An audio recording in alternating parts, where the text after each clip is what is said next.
Hey everyone, welcome to this presentation on optimizing your low ticket sales page for conversions.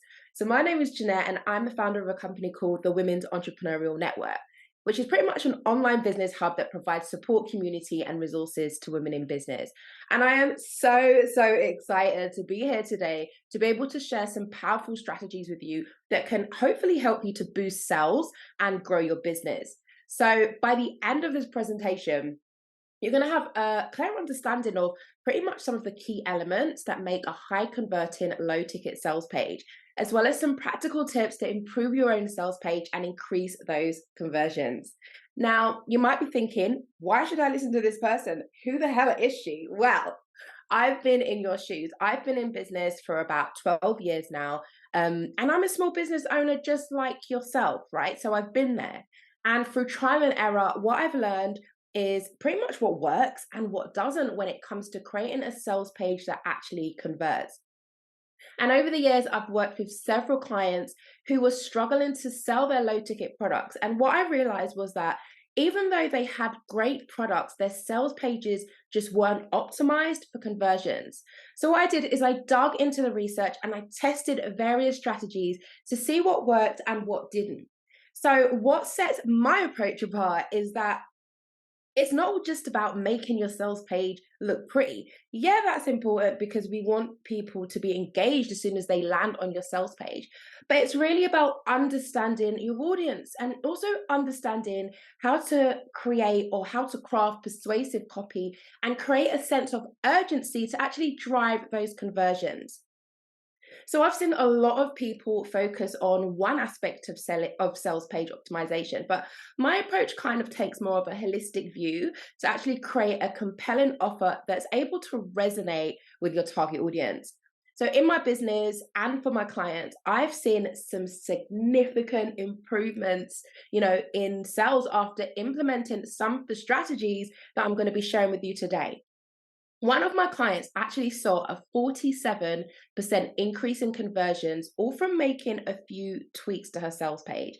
And my own business has seen a 30% increase in revenue from my low ticket products over the past 12 months, which is why I'm so excited to share my knowledge and experience with you. So let's dive in. So, one of the most important factors in being able to create a high converting low ticket sales page is actually making sure that you're 100% clear on who your customers are. Who exactly is it that you're marketing to?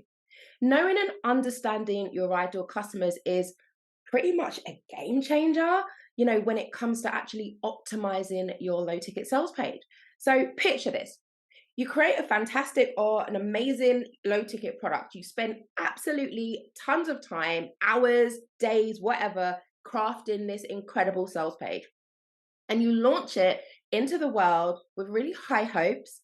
But what you're actually greeted with are crickets or the sound of crickets, right? Here's the problem. You haven't actually taken the time to truly understand who your ideal client is, and again, who it is that you're marketing to. And when you don't know who your ideal client is, you're pretty much shooting arrows in the dark. And as I'm sure you know, shooting arrows in the dark is never going to end well for anybody. So stop wasting time, stop wasting energy, and stop wasting your money. What generally happens when you don't take the time to research your ideal client is that you're likely going to create a very generic and very vague copy for your sales page that doesn't really connect with anyone in particular. It's pretty much like trying to please everyone and ending up pleasing no one. But when you take the time to actually get to know your customer, that is when you're able to see the magic happen. Your time spent working out exactly who those people are is going to allow you to be able to uncover their deepest desires, their pain points, and what truly motivates them to take action. And this means that you're going to be able to speak their language. You're going to be able to tap into their emotions and also show them that you have the perfect solution to their problems. So when you understand your ideal customer, your sales page becomes a magnet and it attracts those people who actually resonate with your offer. So the aim here is to make your sales page visitors feel like you're pretty much psychic and that you're reading their minds. And this is done by speaking directly to their needs. And guess what? If you can get this right, people will be much more likely to whip out those credit cards, ka-ching, and make a purchase. So my advice to you is this: spend time on getting to know your ideal customers. Dive deep into their world, listen to their stories, and engage with them. Spend time asking questions, conduct surveys, and really get to know what's inside their heads. Because ultimately, the more you know about the people that you're trying to sell to, the better you're going to be able to tailor your sales page to their unique needs and increase those all important conversions, right? Okay, so next, let's tackle one big question that I get asked quite a lot. Does your low ticket sales page need to match the length of a high ticket sales page? Well, here's the scoop, my friend. This is pretty much an it depends situation. So think of it like this: your sales page length should match your potential customers' need to make an informed decision, right? So whether or not it's a low ticket or a high ticket offer, the goal here is to give them as much information or enough information to actually make them say, yep, I'm sold. And if you can do that, then you are doing pretty good. And you will see that in the results that you're able to achieve. Now, low ticket offers usually require a lot less convincing because obviously the investment is a lot lower, which means people don't necessarily need, a marathon length sales pitch.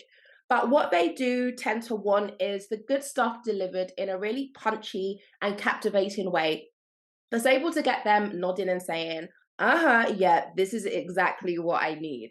So when you're writing your sales page, try to keep it concise and focus on the juicy details that actually showcase the benefits, that address the questions that they might have or that they might want to know the answers to, and guide your visitors towards that glorious call to action. So remember that less fluff and more impact is ultimately what is going to get you better results, right?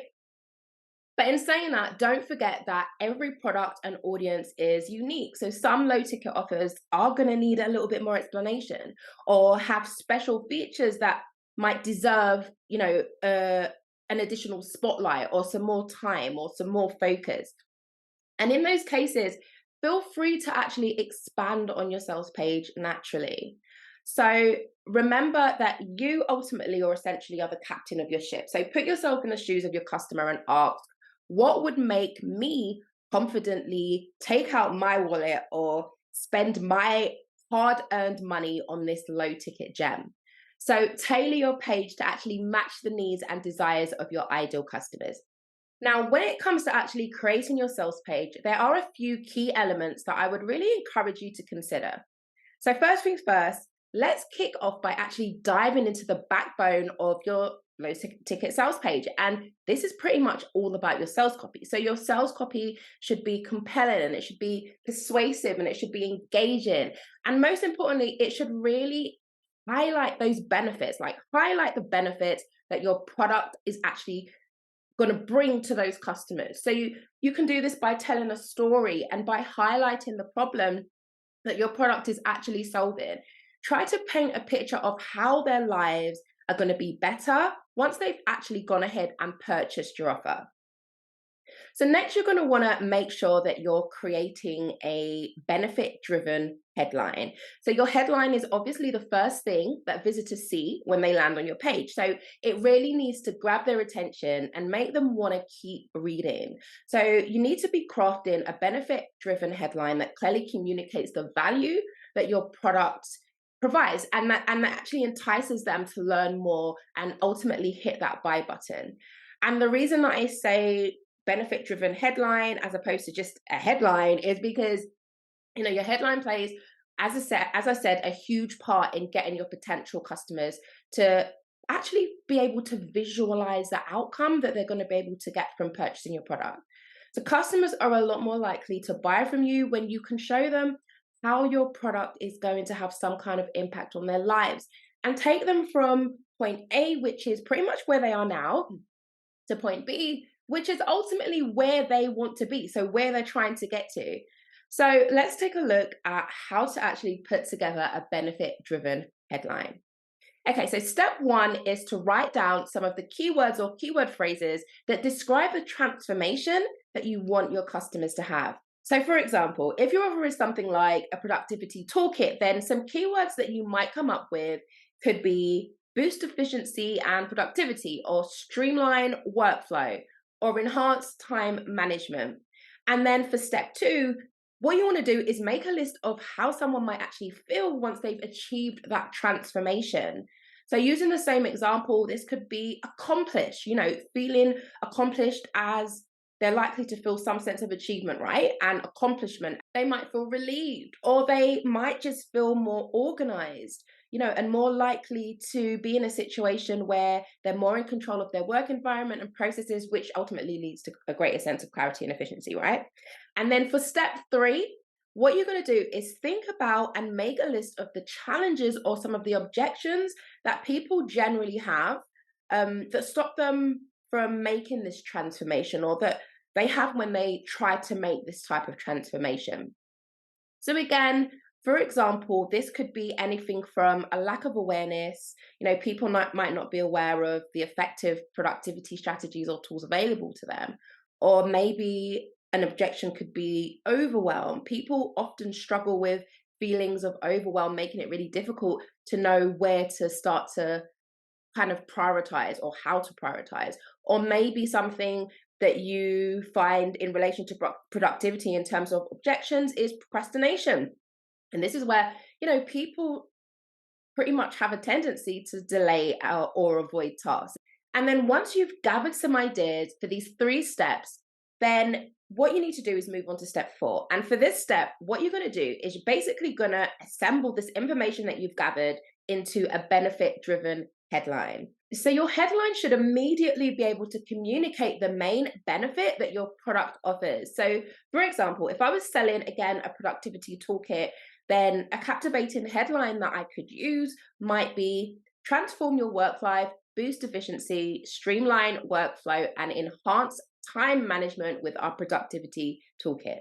So hopefully that makes sense, and you'll be able to use these steps to help guide you to create your benefit-driven headline. So it's all about really grabbing the attention of your ideal customer and sparking curiosity while being able to articulate the fact that you have exactly what they need.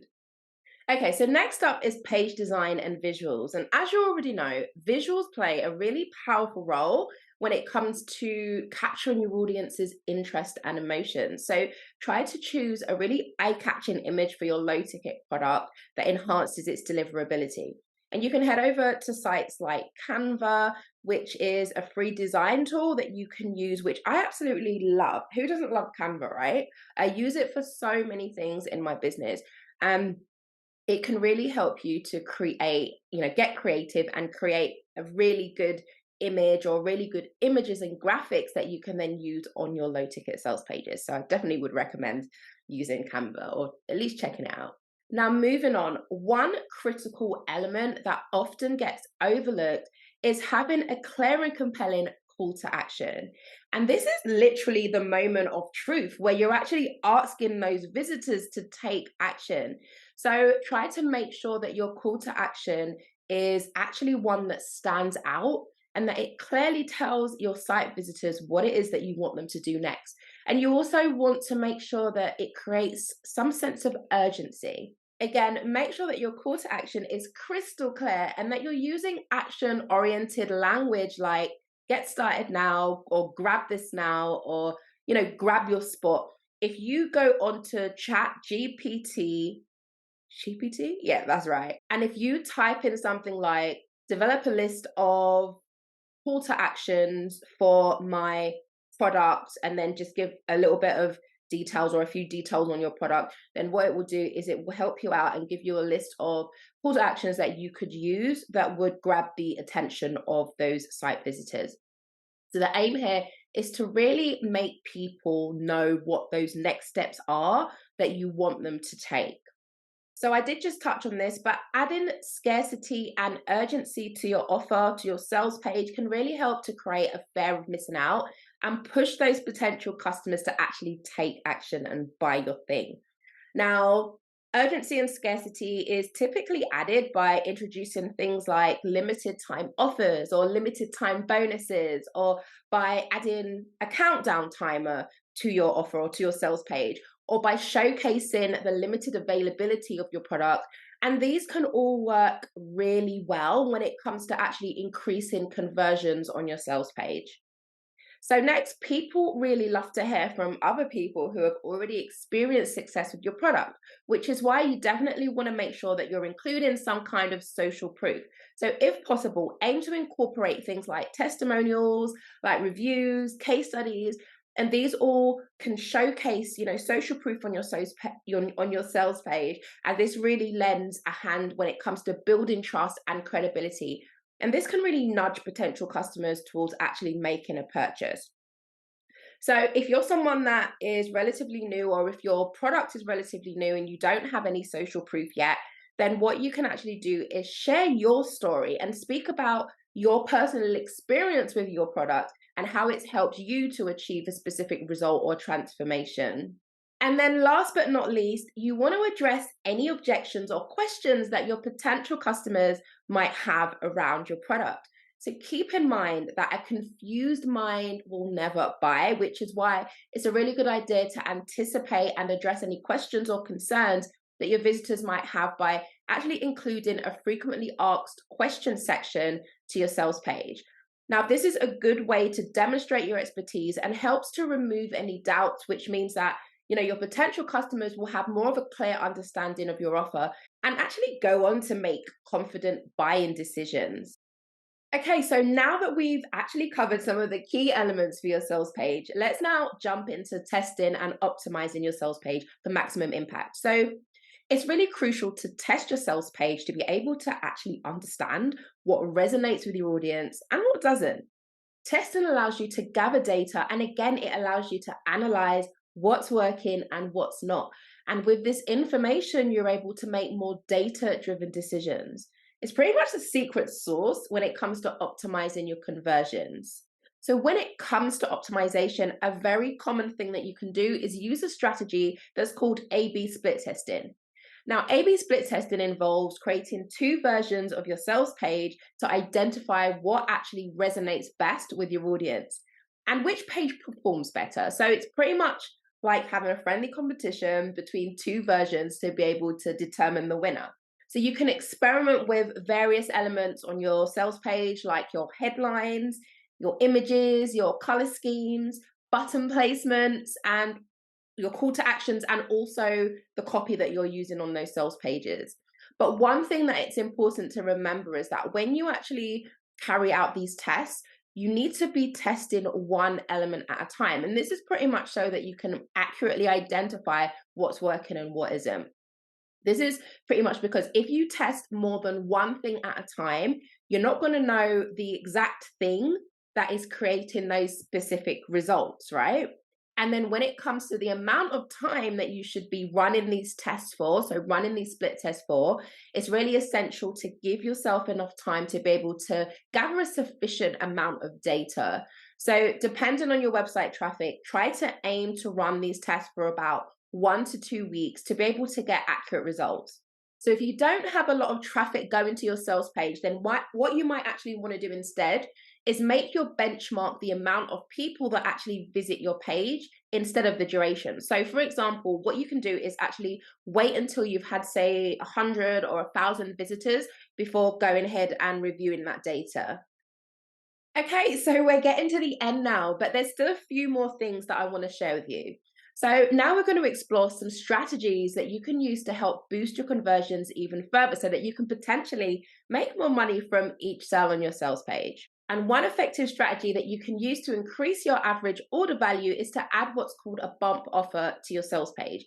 And this is pretty much a complimentary or upgraded product that customers can easily add to their purchase with just one click. So it's usually something that's going to complement and enhance what it is that they're already buying.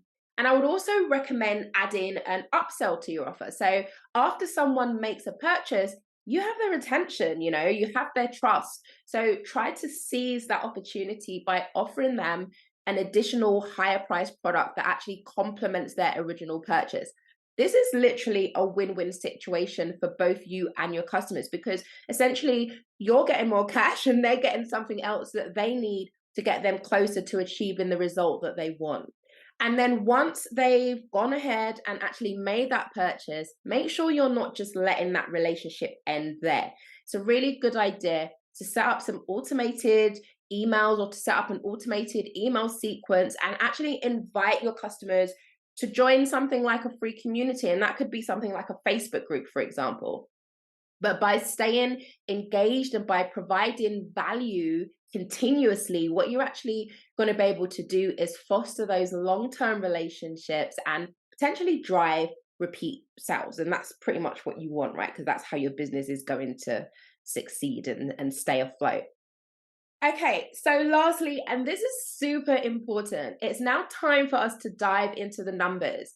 So, understanding your sales page metrics is absolutely vital for making those informed decisions and for you to be able to identify what's working and what's not, so you can then go ahead and optimize your conversions. Now, one key metric to keep in mind is the standard sales conversion rate for your specific industry. So, research and benchmark your performance against others in your niche so that you can set a realistic goal for yourself. So, the standard sales page conversion rate really varies, as I said, depending on a few factors like your industry, but it also varies depending on your product type, depending on your target audience, and also the effectiveness of your sales page. But as a general guideline, a good conversion rate for a sales page typically ranges between about 2 to 5%.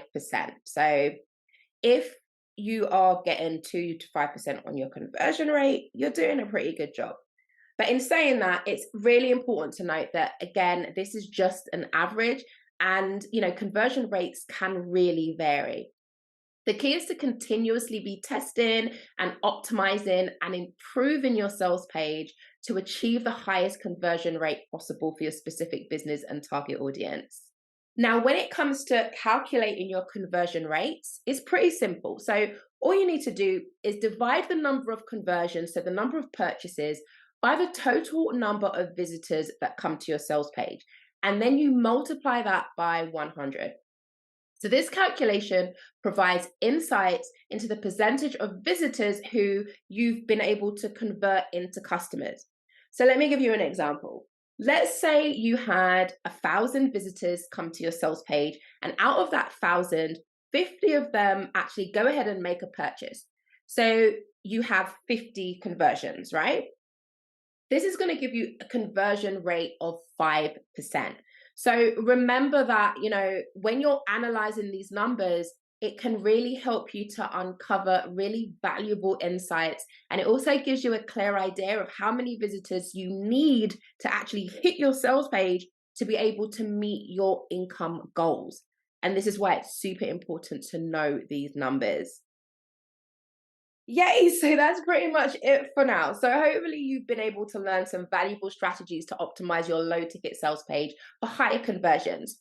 Remember that it's all about crafting compelling copy, using visuals, and incorporating social proof, scarcity, and urgency. But what's most important is making sure that you are testing continuously, going through the data, checking the analytics to see what's working and what's not. That is how you are going to ultimately be able to create conversions, higher conversions, or a better performing sales page that is going to be able to generate you more sales for your business. Okay, so before we wrap up, I have something super special for you. So what I want to do is I want to give you a gift. So this is my Canva sales page template, and this has been designed to help save you time and help you create a visually stunning sales page. So this is absolutely perfect if you're a course creator, if you're a coach, or if you're a service provider who's looking to easily create an effective sales page to sell their low ticket offer. So you don't need your own website for this, which is pretty awesome, as you can actually post this sales page directly using Canva, so directly from the Canva site. So there should be a link somewhere around this video where you're able to download this now. And also, if you need any additional support, if you want to take your business to the next level with myself, then I invite you to join me in the WBN Business Club. So as a member, what you'll get is access to weekly office hours with me, a template vault, which is packed with over 100 plug and play templates that you can literally use directly in your business. You'll get access to workshops, trainings, and also an incredible community of like-minded entrepreneurs. So I just want to thank you so much for joining me here today. Now go out there, optimize those sales pages, and watch those conversions take off. You've got this.